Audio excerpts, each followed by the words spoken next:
Welcome back to the Never Clocked Out podcast, solo edition called The Buck Stops Here. Sponsored by C&H Precision, your one-stop shop for pistol-mounted red dots, adapter plates, slide milling, and also sponsored by Grounds and Rounds, your local coffee shop, cafe, retail gun store, and the region's most advanced indoor firearms range, right here in Richmond Hill, Georgia, south of Savannah. In today's episode, we're going to talk about you are who you hang with. One of the greatest predictors in life of where you'll end up isn't your IQ. It isn't your education. It isn't even how hard you're willing to work. It's who you spend your time with. People love to say, I make my own decisions. Yeah, sure you do. But every decision you make is influenced by the environment you choose to live in. Let's take fitness. If none of your friends work out, if they all think sleeping in is a hobby, if every social event revolves around beer, liquor, fried food, sitting on the couch, watching someone else play sports, don't be surprised when your health starts heading in the same direction. Nobody has to pressure you. Nobody has to tell you to skip the gym. The standard around you quietly becomes the standard. Now flip the script. Have friends who wake up at 5:30 in the morning.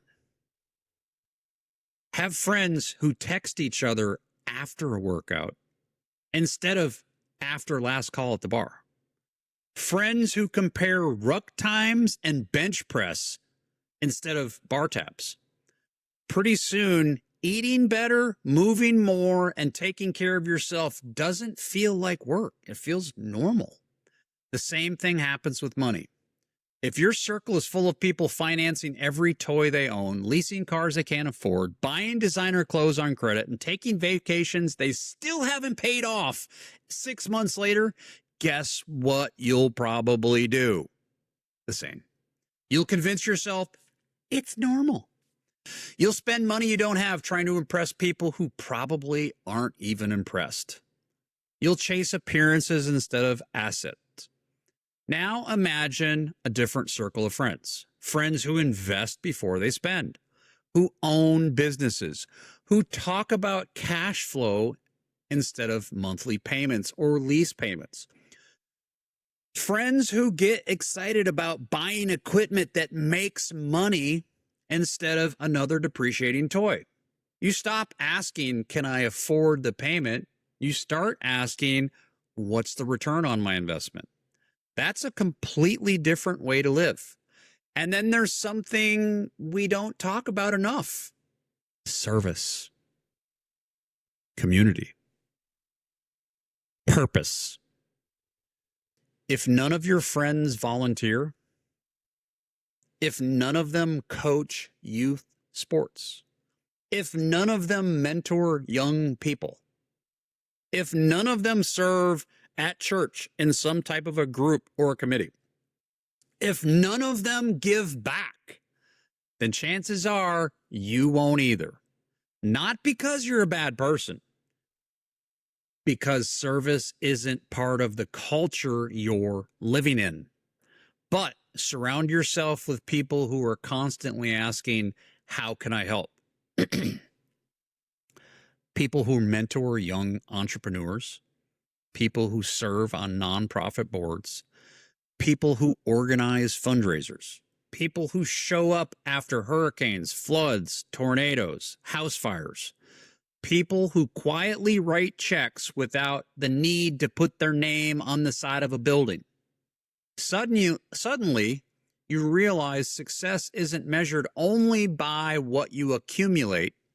It's measured by what you contribute. Here's the part that stinks. Many people spend years trying to change their habit while refusing to change their environment. That's like trying to quit drinking while hanging out at the bar every Friday night, or trying to lose weight while eating lunch every day with people who make fun of health food, or trying to build wealth while everyone around you thinks a tax refund is free money. That's your money. Your environment is stronger than your motivation every single time.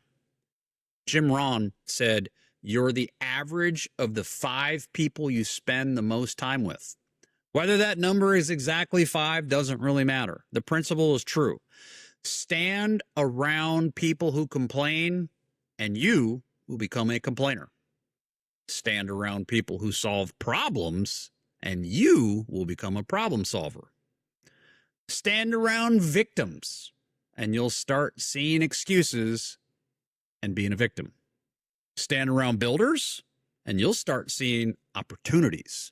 So maybe the question isn't, how do I become healthier? Maybe it's, who am I spending time with? Maybe it isn't, how do I become financially independent? Maybe it's, who am I taking financial advice from? Maybe it isn't, how do I become more involved in my community? Maybe,